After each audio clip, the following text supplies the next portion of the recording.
Of course, Corvette car achiever. O, diba? Kung may Corvette, di ba natin susundin? Right? Kaya lahat, kumbaga, tanggalin na lahat ng nasa mind. Makinig tayo sa ating speaker tonight. So, I will give the script sa ating napakalupit na Mentor Catherine Policarp. Mentor Cath? Hi, amazing morning mga mentors. Thank you so much, Mentor Rio. And of course, Mentor Janet. Silipin ko lang yung ating mga attendees. Oh, 23 participants. Okay. Mentor, ito ba ay yung focus group? Yes, mens. Kumbaga, selected ni Mentor Chloe and selected ni Mentor Janet. Okay. So, may mga separate kayo na focus group. Okay, ayan. Kasi nabanggit ko kay Mentor Rio yung focus group kasi, which is yung ating pag-uusapan kung ano pa talaga yung ginagawa sa focus group. Sabi ko kay Mentor Rio, kila Mentor Janet, hindi kailangan sobrang dami. Oo. Kung pwede nga isa or dalawa lang. Kasi mas masarap, mas mabilis yung success ng project kapag konti lang tapos lahat committed. O lahat talaga magsasubmit, lahat ng papagawa ng mentor na nag-focus sa mga kasama sa project, gagawin mo lang. Kumbaga, ito yung moment na kung may mga nag-work po ba dito? Meron, no? Mga naging employed. Di ba sa employment, may boss ka, may employer ka. Hindi ka pwedeng hindi susunod. Pero, nagpa-perform ka. Kaya nga ikaw binabayaran at nagsistay sa company at nare-regular. Tama ba? Dito sa I Am Worldwide, yun lang yung medyo pangit, no? Kasi wala tayong boss. So, kaya maraming hindi kumikita, maraming kung ano-ano yung mga ginagawa, maraming nalolost path kasi walang nag-guide. Napakahirap. Kasi bakit? Wala namang binabayarang boss dito sa IAM para mag-focus, no? Para mag-guide or magbantay or mag-monitor. Kaya kung hindi tayo na-monitor, hindi tayo nababantayan, hindi tayo nakakamusta, the worst moment bilang isang networker. Pero we're not gonna blame the mentor na kasi baka may mga mentors dito na wala na, nag-quit na, may mga ganun eh. Yung hindi mo na mahagilap kasi baka may ibang focus. So we're not gonna judge them kasi iba-iba tayo ng gusto sa buhay. So hindi pwedeng porket umalis siya, nawala siya, sisisihin mo na siya. Kasi in the first place, nag-join tayo sa IAM para sa sarili naman nating success. Tama po ba? Kumbaga, bonus na lang talaga na may mentor na mag-guide, mag-monitor, na kagaya sa employment na may mga boss tayo na talagang, alam mo yun, secured ka, alam mo gagawin mo. Kaya hindi talaga mangyayari, hindi ka magpe-perform, hindi ka susweldo. Diba? So, diba, pagka malilate ka na, tatawag na yung boss mo, asan ka na? Diba? Malilate ka na. Ganyan. Diba, monitored ka, kumbaga kasi yung boss sa employment, pinabayaran yun. Kaya kahit ayaw niya, pwede naman siya mag-YouTube na lang. Diba? Pwede naman siya mag-games na lang sa office. Tatawag ko siya sa'yo para hanapin ka. Ito sa I Am Worldwide, walang ganon, walang boss na binabayaran. Pero kung makakulit yung mentor mo, diba? Kaya sobrang blessed natin sa I Am Worldwide na may nangungulit sa atin. Ayan. Anyway, para po pala sa mga bago dito na ngayon lang ako naririnig or ngayon lang ako nakita. Dati po ako nag-work. Dati po ako employee. Kaya medyo familiar ako sa situation. Nag-work po ako sa call center 8 years. Nag-networking po ako part-time. Na talaga hindi ako pinilit ng mentor ko na nakinig ako sa kanya or mag-commit. I decided to submit. Pag sinabi mo kasing submit, hindi pwedeng hindi ka yung susunod ka lang kung kailan mo gusto. When you say submit, 100% from the word itself, hindi mo masasabing submit kung may mga gusto ka lang pakinggan, then the rest, ayaw mo. So ako talaga, yung mga mentor ko, mga bata, Mentor Marlon, hindi nakapag-college, hindi naman nakapag-work. Mentor may fresh grad. Walang credentials sa employment. Diba? Ako, graduate. Tapos, 8 years ako sa trabaho ko, experienced, professional, ang taas ng posisyon. Pero at the end of the day, nag-decide ako na mag-submit sa mga bata. Diba? Sa mga batang yun, na hindi ko kaano-ano. Sabi lang nila, teka, if gusto mo talaga may mangyari sa'yo dito, sunod ka lang kung anong gagawin namin, kung anong papagawa sa'yo. Yes, mentor attitude. Kasi dati talaga, pukpukan talaga ang yes, mentor attitude. Walang ganto-ganto, walang focus-focus. Automatic pagka-join, nakasubmit talaga kami sa mentor. Kasi, call center po ko malay ko sa marketing. Technical support ako, or more on internet, computer, wifi. Malabo talaga sa sales. Mahihayin ako, wala akong connections, hindi ko alam paano kakausap, hindi ko talaga alam totally yung gagawin ko para kumita ko. And to tell you, 1 year, no, in my 1 year, hindi po ako naging consistent kumita ng malaki. No? In my 2013, siguro mga 1 year and 2 months, mga ganyan, nagkaroon kami ng awarding. Ay, pala, 8 months lang pala. 8 months. Pero parang 1 year na rin almost. Kumita ako ng na parang mga 900,000 pesos. Total po yun. Total yun, no? Na income. Kaya ako nakasali sa top 19. Top 19 yata ako nun. Top 19. Sa 7,000 members. Diba? Those were the moments na kinailangan ko mag-submit pagka-join ko pa lang.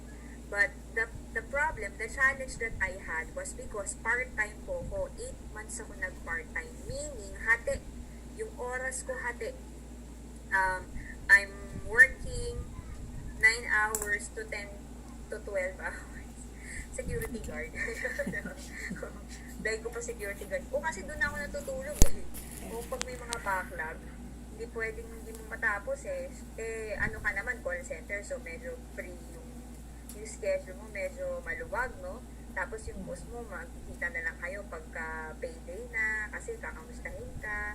Pero, yun, monitored pa din, kasi kailangan mo mag-in, out, diba? Log in, log out, na nakikita rin nila yun, may access din sila kung ano yung break time mo, anong ginagawa mo. So, talagang bantay sarado ka din. Hindi ko pwedeng basta kung ano-anong ginagawa mo. Kailangan mo mag-deliver ng trabaho mo. And, so I remember nung nag-start po ko dito, my first decision is, kumbaga, yung mga unang-unang kong mga ginawa to focus in the business is to learn everything that I have to learn. So, from the motivational, from the knowledge, skills, process, system, updates, culture, yan lahat, attitude, pati yan, inaaral ko din. Kasi hindi pala porket nagpapapayin ka, okay ka na. Pag yung attitude mo, hindi pang networker, hindi sasabay yung income mo. Medyo parang feeling mo, parang ang galing-galing mo, nandami mo nang ginagawa. Pero bakit hindi ka pa rin nagbumubulusok? Or pwedeng bumubulusok ka naman, pero hindi consistent. Kasi baka may problem sa attitude. O kaya naman, okay ka, kumikita ka, ang galing-galing mo, lumalaki grupo mo, pero kaaway mo lahat. Competition mo yung upline mo, competition mo yung downline mo, yung nga ganun, attitude. So, sabi nga, no, kahit ang galing-galing mo, pero yung attitude mo, wala pa din. Hindi masaya, yung ganun. Alam mo yung, kumikita ka, pero hindi masaya. Kasi parang lahat ng tao, hindi mo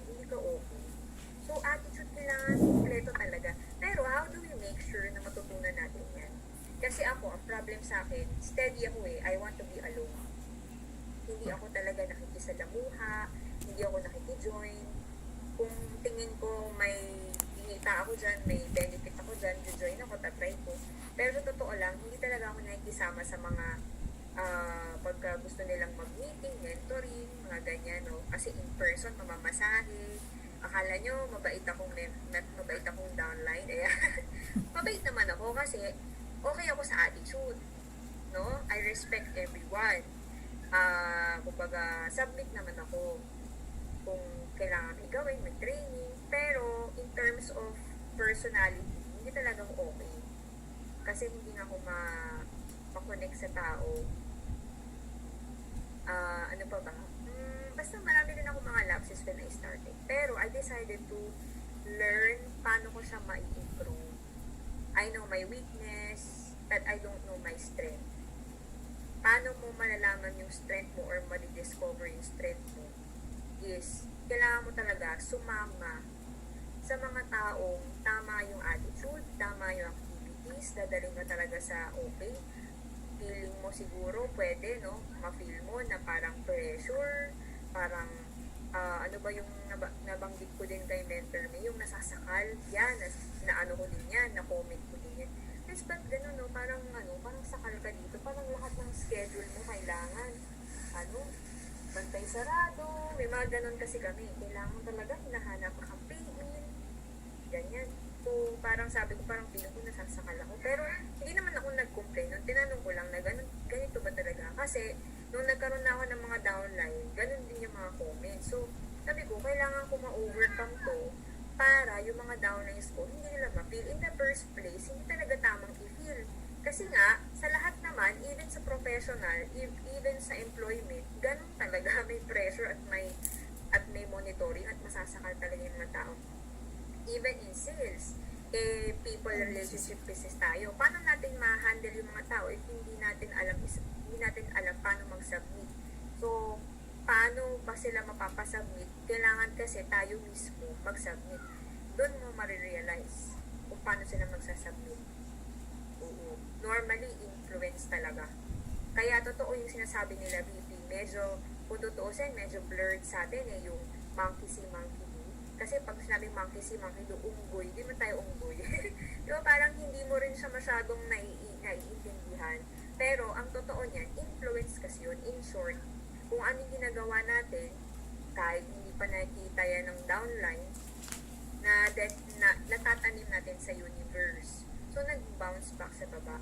The worst experience na makukuha natin sa pagbibuild is yung ating sinimulan kung paano tayo mag-times 10 sa baba natin. Which is ayaw natin yung mangyari. Kaya ako, nung nag-start ako, ayoko talaga, takot talaga ako. Kasi hindi ko alam paano ko ha-handle yun. Baka hindi ko kayanin. So, start pa lang, submitting na talaga ako. Example, sabi ko talaga, mentor Marlon, mentor me.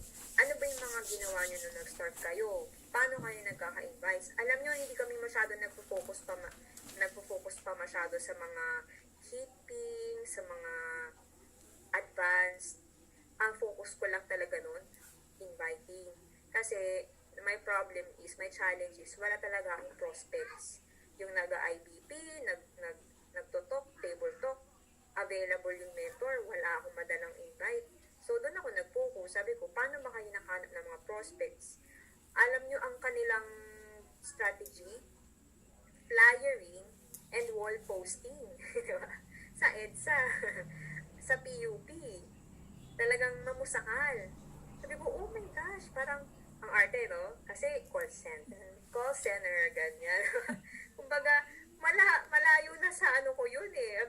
Alam mo yung sanay ka sa aircon, hindi nandudumihan yung paa mo kasi from bahay, taxi ka na, diretso ka office, hindi ka natatapakan ng lupa, hindi ka naaalikabukan kasi aircon lahat.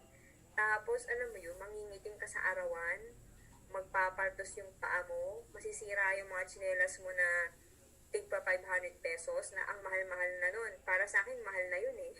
Kasi tigwa 100 lang okay na ako eh, basta nakakalakad. Pero pag bibili na ako ng mga 400, 500, yung 1K, di ko na kaya yan. Di ko na yan bibilin. Kasi tsinelas lang yan eh. Kumbaga yung value ng tsinelas sa akin, nilalaspag din, tas 1,000. So, maliit pa kawali ko nun before. Kaya, hindi talaga ako bumibili ng mga ganong presyo ng sapatos. Yung mga sapatos ko, mga peking Melissa, gano'n. Mga Marikina, na peke din. Yung akala mo Marikina, hindi pala. Gano'n. Oo, basta grabe din yung ano ko, yung pagtitipid ko before. And yun, instead na sasakay ako ng taxi, naranasan ko maglalakad na lang nung humataw na ako. Hindi na ako nag-taxi, hindi na ako nag-jeep, lakad na lang ako. Kasi yun nga, parang dadagdagan yung gastos ko kasi magpiprint pa ako ng flyers, magpiprint pa ako ng wall post, bibili pa ng gaw-gaw. Parang wala to sa budget Kasi budget ko yung sahod ko eh. Ang dami kong bayaran, ang dami kong utang. Tapos may mga ganto-ganto pa. Siyempre, kakain ka sa gabi, dinner, kasi naabot kami talaga ng gabi, gutom na gutom ka, humataw ka. Basta yun, no? Sobrang gastos din talaga nung hataw namin before offline, nung nagsa-start ako. Para lang magkaroon ng invite. Alam mo yun, napakahirap magkaroon ng invite. For me, warm market, cold market, hindi ko talaga alam, no idea paano ko siya gagawin. But anyway, i-cut na natin siya doon sa story ko. Let's go rewind, no? Tama ba? Forward na. Fast forward to now. Ngayon kasi, ang dami nating training. Kanina lang nagbigay ng training si Mentor Roa, no? Yung 5 posting. Galing nila, napaka-simple eh. Hindi mo kailangan ng script. Hindi mo kailangan ng masyadong OA na posting. Hindi mo kailangan ng sobrang galing na caption. Isang linya, okay na eh. Nadadaan lang talaga sa confidence, sa emotions. No? Ito yung nakita ko. Hindi na-realize ko when I started network marketing and up to now.